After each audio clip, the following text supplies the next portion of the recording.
Shalom, chers amis, lisons ensemble Éphésiens 5, verset 15. Veillez donc avec soin à la façon dont vous vous comportez, que ce ne soit pas comme des fous, mais comme des sages. Éphésiens 5, verset 15. Traiter quelqu'un de mouton n'est généralement pas un compliment. Cela sous-entend un esprit guéguerre opposé à l'esprit individualiste tellement prisé dans notre société. Dire d'un individu qu'il est une brebis galeuse n'est pas flatteur non plus. Être doux comme un agneau, ce n'est pas nécessairement être docile ni servile, mais candide, naïf, bon enfant. Cependant, quand on signale un coup de bélier, on parle d'un choc violent, comme celui que donne un bélier, fonçant tête baissée. Les béliers, avec des cornes de même taille, luttent entre eux pour établir une hiérarchie. Que sera le plus fort et donc le mineur? Et voilà une histoire de deux béliers intelligents, sages, réfléchis. Une histoire que Martin Luther se plaisait à raconter à ses élèves. Il était une fois deux béliers de montagne qui se retrouvèrent corne à corne sur une étroite passerelle suspendue, tendue au-dessus d'un profond abîme. Il n'y avait aucun moyen de se dépasser ni de se retourner. Et pire, les béliers ne savent pas faire marche arrière. Ils ne reculent pas, ils ne se rétractent pas. Les deux puissants bêtes s'arrêtèrent pour se mesurer.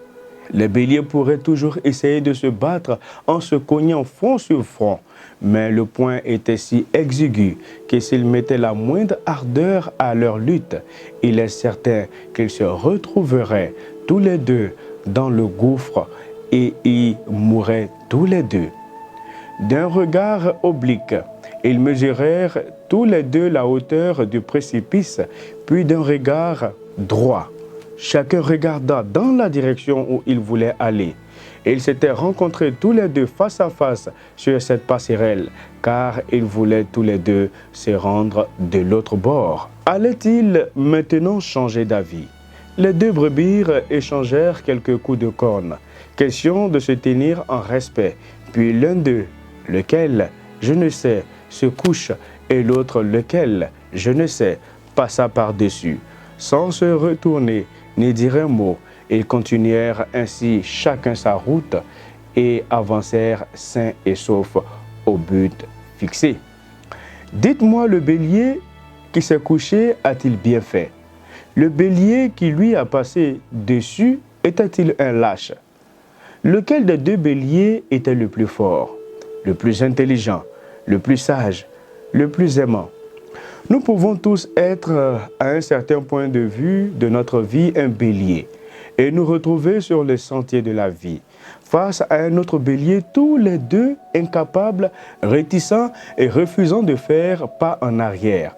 Se battre est une option facile, mais à la force que nous aurions, l'un et l'autre, ne serions pas tous les deux perdants. Ne soyons pas fous.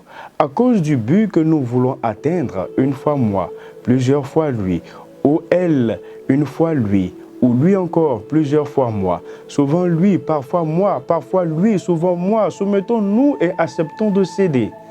Pensons avec sagesse. C'est seulement ainsi que deux personnes peuvent toutes les deux survivre aux épreuves, aux conflits et aux tourments du quotidien et rester fidèles à leurs engagements, à leur but, à leur mission. Que Dieu vous bénisse.